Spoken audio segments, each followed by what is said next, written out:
et messieurs, bonsoir et bienvenue dans cette nouvelle édition de l'information. Au sommaire, nous nous intéresserons au taux d'urbanisation au Togo qui s'accélère, occasionnant ainsi des problèmes d'insécurité et de manque d'infrastructures. Nous y reviendrons dans un instant.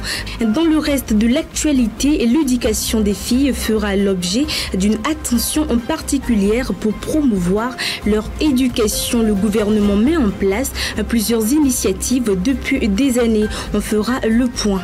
À l'étranger, en RDC, l'Union européenne a renoncé à sa mission d'observation des élections prévues en décembre prochain. L'annonce a été rendue publique ce mercredi. Quelles sont les causes de cette prise de décision? Les réponses dans quelques poignées de secondes. Puis au Nigeria, depuis sa venue au pouvoir, le président Bola Tinubu a exposé ce mercredi son premier budget. Un budget qui devra permettre d'atteindre une croissance économique riche en emplois. C'est donc tout pour le sommaire. Place au développement. Bienvenue si vous nous rejoignez. Le Togo lance un projet majeur de construction de 21 ponts dans 5 régions financées par la France à hauteur de 78 millions d'euros. L'initiative vise à désenclaver les zones rurales, à renforcer les liens avec les centres urbains et à promouvoir le développement socio-économique. Les détails avec Harold Missan-Atto. Lors du récent Conseil des ministres au Togo, le pays a officialisé son projet de construire 21 ponts dans 5 régions, marquant ainsi sa stratégie visant à désenclaver les zones rurales. Cette initiative vise à rendre plus accessible et à renforcer les liens entre les régions éloignées et les centres urbains. Le ministre du Désenclavement et des Pistes rurales a présenté en détail le projet lors de la réunion, en soulignant que des discussions étaient déjà en cours avec des entreprises spécialisées pour la réalisation des différents édifices. Ces travaux ont pour objectif de faciliter l'accès des populations rurales aux services socio-économiques de base et d'améliorer la circulation de leurs produits agricoles. Cette annonce revêt une importance particulière dans un contexte où la jeunesse togolaise est encouragée à explorer le potentiel de développement à travers l'agriculture malgré les obstacles persistants. Le financement de ce projet a été rendu possible grâce au soutien financier de la France, qui a alloué une enveloppe de 78 millions d'euros, soit plus de 50 milliards de francs CFA. À ce financement s'ajoute une autre enveloppe de 33 millions d'euros, soit près de 20 milliards de francs CFA, de la Team Europe, destinée au financement partiel du programme d'appui aux pistes rurales. Cette initiative s'inscrit dans le cadre du projet prioritaire de désenclavement et d'aménagement des pistes rurales, conforme à la feuille de route gouvernementale 2020-2025. Ces nouveaux ponts jouent un rôle crucial dans l'amélioration de l'accessibilité et la facilitation des échanges entre les localités. Face à la complexité croissante de la sécurité, l'exécutif togolais veut œuvrer à un équilibre entre la préservation des libertés publiques et la nécessité de maintenir l'ordre et la sécurité. Un projet de loi organique a été adopté lors d'un récent conseil des ministres pour régir l'état d'urgence et l'état de siège. Plus de précisions dans ce reportage de Promise Komegbe. État de siège et état d'urgence. Il s'agit là de 2 régimes de crise prévus par les textes en vigueur au Togo, permettant au pouvoir public d'étendre leur pouvoir d'action pour faire face aux situations de crise. Le premier, régime restrictif de liberté publique, est applicable en cas de menace étrangère ou d'insurrection. Il autorise de façon temporaire l'accroissement du contenu des pouvoirs ordinaires de police, la possibilité d'un dessaisissement des autorités civiles au profit des autorités militaires, ainsi que l'élargissement de la compétence des tribunaux militaires. L'état d'urgence, quant à lui, s'applique s'il y a un péril imminent résultant d'atteintes graves à l'ordre public ou d'événements présentant par leur nature et leur gravité le caractère de calamité publique. Il prévoit, toujours à titre temporaire, le renforcement des pouvoirs confiés à l'autorité administrative pour garantir la sécurité et l'ordre public et la limitation proportionnée de l'exercice de certaines libertés publiques. La situation sécuritaire se révèle de plus en plus complexe avec l'apparition et l'intensification des attaques de divers genres dans la sous-région ouest-africaine. Les catastrophes naturelles et les différentes crises représentent aussi des menaces pour ces populations. Il s'avère donc important pour l'exécutif de réunir les moyens nécessaires pour faire face aux défis de restriction de liberté publique, de renforcement de pouvoir de maintien de l'ordre public ou encore de dessaisissement des autorités civiles au profit des autorités militaires. Il s'agit en effet de trouver le juste équilibre entre la nécessité de préserver les libertés publiques et individuelles et celle de sauvegarder la paix, la sécurité, de même que la protection de la santé publique et de l'ordre constitutionnel.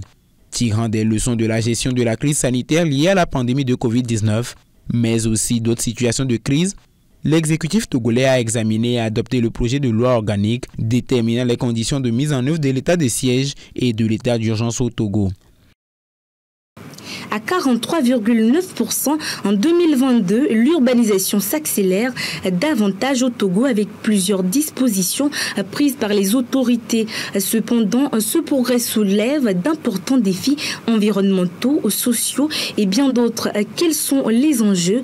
Des éléments de réponse dans cet élément. L'accélération de l'urbanisation au Togo pose d'importants défis, particulièrement dans les centres urbains comme la capitale Lomé. Cette transformation rapide, bien qu'elle ait indéniablement contribué à la croissance économique, entraîne des problématiques telles que la disparité dans la distribution des emplois, l'insécurité et le manque d'infrastructures routières adéquates. Parallèlement, l'urbanisation génère d'énormes défis environnementaux et socio-économiques, incluant le changement climatique, la pollution, les embouteillages et la rapide expansion des bidonvilles. L'émigration vers ces zones urbaines, motivée par la quête d'opportunités économiques et d'une vie meilleure, intensifie ces enjeux. Une analyse approfondie de ces réalités souligne l'impératif de politiques ciblées et d'actions concrètes pour équilibrer le développement urbain, tout en atténuant ses impacts négatifs sur l'environnement et la société. Au Togo, diverses initiatives ont été mises en place pour contrôler et orienter l'urbanisation en faveur d'un développement durable, améliorant ainsi les conditions de vie des habitants et assurant une croissance urbaine équilibrée.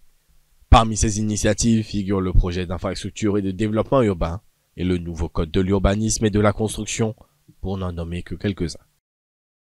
Tournons-nous à présent vers le secteur éducatif avec des multiples réformes introduites dans le dit secteur au fil des années. De plus en plus de filles sont scolarisées. Un progrès significatif ralenti cependant par des normes socio-culturelles.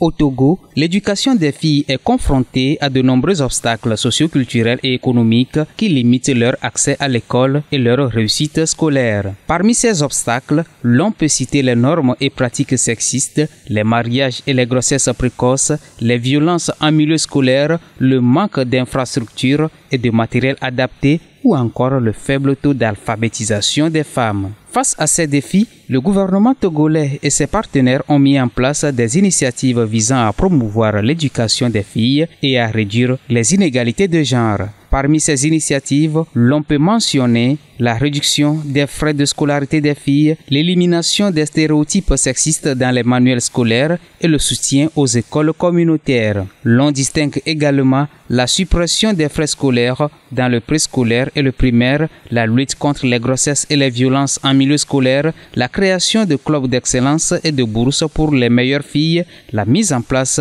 de clubs de filles et de mères pour promouvoir les modèles valorisants ou encore le développement de l'apprentissage à distance pour les élèves en situation de handicap. Ces efforts ont permis d'améliorer le taux de scolarisation et d'achèvement des filles, notamment au niveau primaire où le Togo occupe la première place dans l'espace UEMOA. Cependant, il reste encore beaucoup à faire pour assurer l'égalité des chances et la qualité de l'éducation pour toutes les filles au Togo. Le Togo vise à améliorer sa position dans le classement mondial de la préparation à l'intelligence artificielle. L'ambition présente certes des avantages, mais les défis persistent, de même que les préoccupations liées à la confidentialité des données et à la perte d'emploi. Des mesures devront être prises. Promise Pomegbe, féliciter chaque blague. Processus d'imitation de l'intelligence humaine se reposant sur la création et l'application d'algorithmes exécutés dans un environnement informatique dynamique, l'intelligence artificielle IA s'installe de plus en plus dans différentes sphères. Que ce soit dans la santé, l'éducation, l'agriculture et bien d'autres, elle produit des résultats satisfaisants et rend de nombreuses tâches moins complexes. L'intelligence artificielle, c'est cette capacité de l'ordinateur ou de la machine à pouvoir traiter des tâches très poussées, très complexes et très avancées, comme par exemple la reconnaissance d'images ou la traduction. Ça permet d'abord d'aller très vite. Donc par exemple pour la traduction, l'on n'a plus besoin de pouvoir connaître la langue de destination. Les avantages de l'intelligence artificielle sont très multiples et ça peut être même utilisé dans l'agriculture par exemple pour pouvoir prédire des maladies liées aux plantes et pouvoir les traiter plus rapidement. Le Togo occupe actuellement la 23e position en Afrique et la 145e à l'échelle mondiale dans le classement de Oxford Insights 2023 des pays les mieux préparés à l'adoption de l'intelligence artificielle. Le pays ouest-africain veut se propulser dans le top 5 en Afrique, une ambition qui demande à ce que des dispositions soient prises favorisant l'entrepreneuriat technologique, développant des politiques incitatives et encourageant la recherche collaborative. C'est une très bonne vision, une ambition louable qu'a notre pays d'exceller dans ce domaine et je pense que c'est une nécessité pour tout pays qui veut accélérer son développement d'adopter les nouvelles technologies pour y arriver. Et comme disposition, il y en a plusieurs, mais la plus importante de tous, c'est l'instruction et l'éducation à pouvoir adopter ces technologies, connaître les avantages, les potentialités de cette technologie, puis ensuite introduire l'intelligence artificielle dans le curriculum des universités, introduire ces outils dans les entreprises pour pouvoir améliorer la productivité des entreprises ainsi que la relation avec les clients. Si l'intelligence artificielle peut transformer divers secteurs, les obstacles persistent, tels que la limitation des infrastructures et le manque de compétences. Le plus grand des défis, c'est d'abord l'accès permanent à l'électricité, puis ensuite l'accès haut débit et permanent à Internet et finalement l'accès plus facile aux outils digitaux tels que le smartphone, tels que la tablette ou tels que l'ordinateur. L'on évoque des menaces, notamment en termes de confidentialité des données, de perte d'emploi et de potentielle utilisation malveillante. Il s'avère alors nécessaire de s'adapter, à améliorer le cadre réglementaire et des normes éthiques pour atténuer les risques. Rappelons que le Togo se prépare à accueillir une semaine dédiée à l'intelligence artificielle en mars 2024. L'accès en eau au Togo et comme dans de nombreux pays demeure un souci pour les populations. Ce déficit en eau est patent surtout dans les régions des savanes, de la Kara et celle centrale. Face à la situation et grâce à l'agropole de Kara, plus de 40 000 habitants seront desservis en eau pour le développement agricole.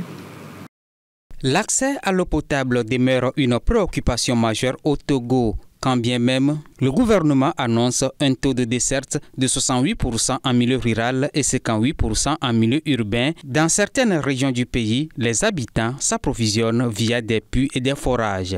Dans d'autres zones, l'insuffisance des ouvrages d'approvisionnement en eau potable et leur accès difficile constituent des problèmes majeurs qui influent négativement sur la santé et sur l'agriculture. Face à la situation, l'État togolais a lancé plusieurs projets pour combler ce déficit. Parmi eux se trouve l'agropole de Kara qui porte des ambitions majeures, à savoir donner à l'agriculture une autre dimension et lutter contre la pauvreté en mettant en place des ouvrages sociaux collectifs. Ainsi, l'agropole de Kara va desservir 42 000 habitants en eau pour le développement agricole.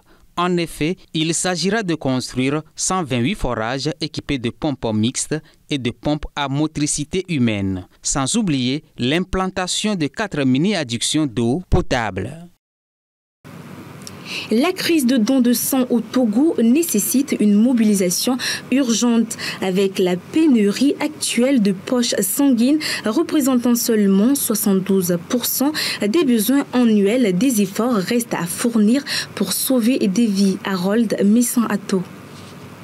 Au cœur de la santé publique au Togo, la crise du sang prend des proportions inquiétantes avec une pénurie de poches sanguines, d'après les données récentes du Centre national de transfusion sanguine, CNTS. Les chiffres indiquent des besoins annuels dépassant les 75 000 poches, dont 45 000 rien que dans la zone de Lomé. Cependant, seulement 72% de ces demandes est actuellement satisfaite. Donner du sang n'est pas simplement un geste généreux. C'est un acte qui peut sauver des vies. La situation actuelle souligne l'importance de mobiliser la population togolaise autour de cet enjeu de santé publique. Chaque jour, Le sang est essentiel pour des traitements médicaux, des interventions chirurgicales d'urgence et il joue un rôle vital dans la vie d'1 million de malades chaque année. Le Togo fait face à des problèmes majeurs en matière de don du sang. Le manque de sensibilisation sur l'importance du don et certains préjugés persistants entravent la mobilisation nécessaire pour répondre aux besoins critiques. Il est crucial de rappeler que le don de sang est un processus sûr avec des mesures rigoureuses prises pour garantir la sécurité des donneurs. Face à cette crise, un appel à la solidarité est lancé, invitant la communauté togolaise à prendre conscience de l'impact positif de ce simple geste sur la vie de nombreux concitoyens. Donner du sang, c'est sauver des vies, et c'est une opportunité accessible à tous. Dans ce contexte, le CNTS est présent au CETEV du 22 au 3 décembre 2023 pour collecter des dons. Actualité au-delà de nos frontières et nous commençons par le Nigeria. Bola Tinubu, le président du pays, a rendu officiel son budget hier mercredi, un tout premier depuis son arrivée au pouvoir et qui porte principalement sur la sécurité et la croissance économique. On vous livre le compte-rendu à travers ce reportage. Le président nigérian Bola Ahmed Tinubu a présenté mercredi le premier budget depuis son arrivée au pouvoir, centré sur la sécurité et la croissance économique dans un contexte de forte inflation. Devant le Parlement à Abuja, le chef de l'État a expliqué que sa proposition de budget de 31 milliards d'euros pour 2024 vise à attirer les investissements et résoudre la crise du coût de la vie au Nigeria. Nous nous attendons à ce que la croissance économique atteigne un minimum de 3,76%, ce qui est supérieur à la moyenne mondiale prévue. L'inflation devrait diminuer pour atteindre 21,4% en 2024.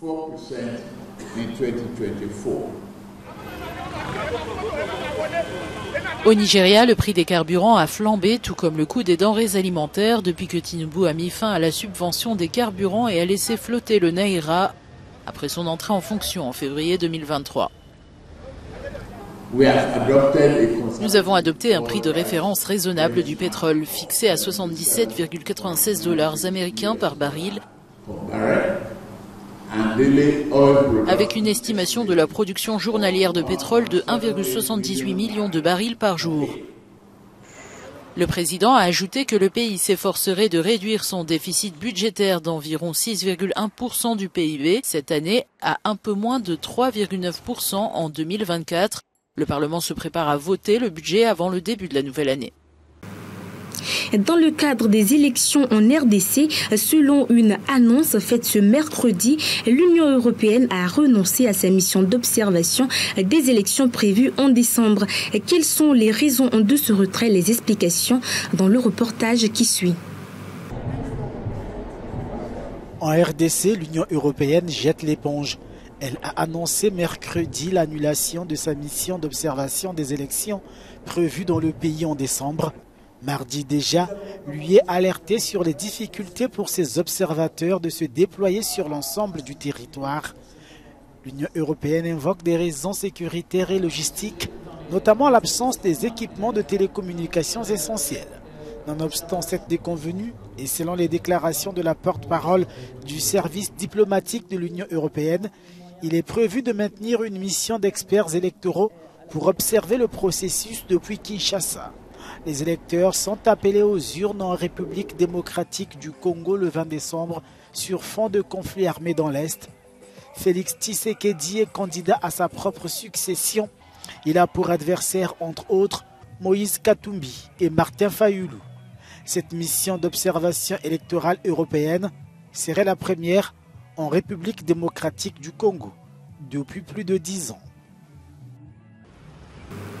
Ils sont des centaines de milliers à quitter leur pays chaque année pour d'autres destinations, à l'instar des pays du Golfe. Une aventure tout aussi dangereuse que les situations dans lesquelles plusieurs d'entre eux se retrouvent rapatriés dans leur pays d'origine.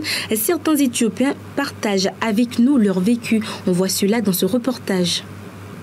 Dans ce centre de transit de l'Organisation internationale pour les migrations sont reçus des dizaines de migrants éthiopiens rapatriés après un séjour dans les pays du Golfe, notamment en Arabie Saoudite. Des centaines de milliers de personnes, principalement des Éthiopiens, embarquent en effet chaque année pour un voyage périlleux à travers la Corne de l'Afrique. Famine, torture, vol, de retour au pays, il raconte les horreurs vécues. J'ai été emprisonné et battu pour de l'argent. J'ai une cicatrice dans le dos qui dure depuis 5 mois. Ils ont torturé mes amis avec du métal chauffé. Ces candidats au départ empruntent la route de l'Est, traversant des déserts brûlants, des mers agitées et des zones de guerre actives. Neima Mohamed a tenté l'aventure en Arabie Saoudite après l'échec de son petit commerce. Beaucoup de nos amis sont morts sur la route. Un bateau a coulé et beaucoup se sont noyés. Après avoir traversé la mer au Yémen, nous avons eu un accident de voiture. Beaucoup de nos amis ont été blessés et d'autres ont perdu la vie. Nous les avons déposés sur la route parce qu'il n'y avait pas de cimetière. Et les vautours se sont attaqués à leurs cadavres. Face au revers de la médaille, ces rapatriés pensent qu'il vaut mieux vivre dans son pays en dépit de la pauvreté plutôt que de tenter une aventure pour des raisons économiques. Et ce jeudi, le verdict est tombé pour Bailoé, Gambien âgé de 48 ans, membre d'un escadron de la mort qui tuait pour l'ancien dictateur Yahya Jammeh. Il est reconnu coupable de crimes contre l'humanité et condamné à la prison à perpétuité par la cour de celle compte rendu. Bailo, 48 ans, finira ses jours en prison. Ce Gambien est un ancien membre d'un escadron de la mort qui, entre 2003 et 2006, assassinait les opposants à l'ex-président Yahya Jammeh.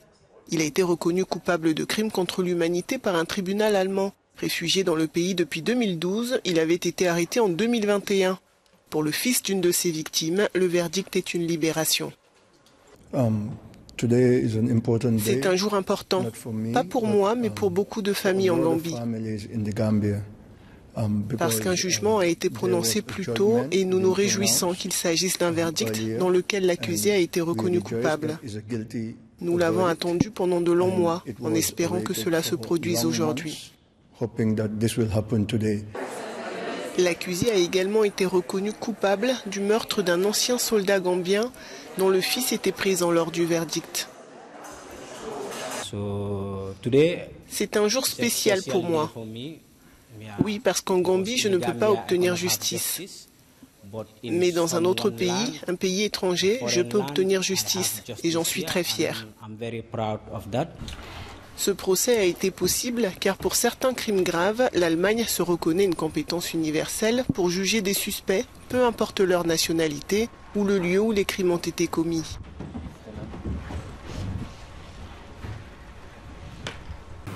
Et c'est ainsi que s'achève cette édition. Excellente soirée à tous et à demain.